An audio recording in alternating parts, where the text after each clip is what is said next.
No, no, no. Hindi tayo I magkakaintindihan have prepared dito. these questions with my Guilt legislative is staff. personal. Yes, it's very personal. Hindi So, mo pwedeng ipasa sa iba yan. no, no, no. Hindi po ito pagpasa. Ah, Iniimbestiga kaya nga. po ng Blue Ribbon yung war on drugs at yung naging bunga ng extrajudicial killings dyan. You know, ma'am, can I ask for a recess of... ako do sa nervous dito. Sabi nyo, when you are confronted by a criminal, you must overcome the resistance. Ibig po ba sabihin na lahat ng na EJK may barel? Kasi kung gano'n, nasa na po kaya yung mga barel, dapat may libo-libo ng barel sa custody ng PNP. You're asking somebody somewhere or to make an accounting which is not possible. That your question cannot be answered here. Kung hindi nyo kayang i-address, itatanong po namin sa PNP. Sabi nyo rin po kanina, you take full legal responsibility for the consequences of the drug war. Yes. Kanina rin, Yes. kanina rin sabi nyo, maraming mali. No? So, halimbawa, si Kian De Los Santos, menor de edad, hindi armado, nagmamakaawa, pero pinatay ng mga pulis sa drug war. Oh. Do you take responsibility for the death of Kian De Los Santos?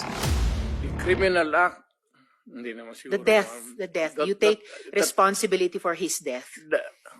Walang maniwala na abogado sa akin yan. That Hindi would po, be sir. a long shot. Hindi po abogado. Nandito pa lang tayo I sa was Senado, hindi sa referring Korte. to the policy na ginawa ko para sa mga pulis. Yes, Sabi sir. At ko, nagbunga for that, yung I polisiya. take full responsibility Yes, for and that. what about yung bunga ng polisiya na libo-libong namatay kasama si Kian De Los Santos? Do you also take full responsibility for that? Because in October 2020, na-quote po kayo na sinabi nyo, if there's killing there, I'm saying I'm the one. You can hold me responsible for anything, any death that has occurred in the execution of the drug war. Nung October ulit, October 21, nung 2021 naman, in a Reuters interview, kinwote kayo na sinabing, if there is any person who is going to prison, it would be me. I assume full responsibility. So, do you assume responsibility for the death of Kian De Los Santos? No. No. How about si Carl Anthony Alam mo, ma'am, Nunez? before you rumble on those many things, No, I'm not rambling, Mr. Chair. Very specific yung mga tanong ko. specific ang law. Guilt is personal. Tanong ka muna ng abogado. Okay lang po. Kayang-kaya kong magtanong sa abogado. Sige, tanong ka itanong muna ko ngayon po. before we proceed. No. Hindi tayo I magkakaintindihan have prepared dito. these questions with my Guilt legislative is staff. personal. Yes, it's very personal. Hindi So, mo pwedeng ipasa sa iba yan. no. Hindi po ito pagpasa. Ah, Iniimbestiga kaya nga. po ng Blue Ribbon yung war on drugs at yung naging bunga ng extrajudicial killings dyan.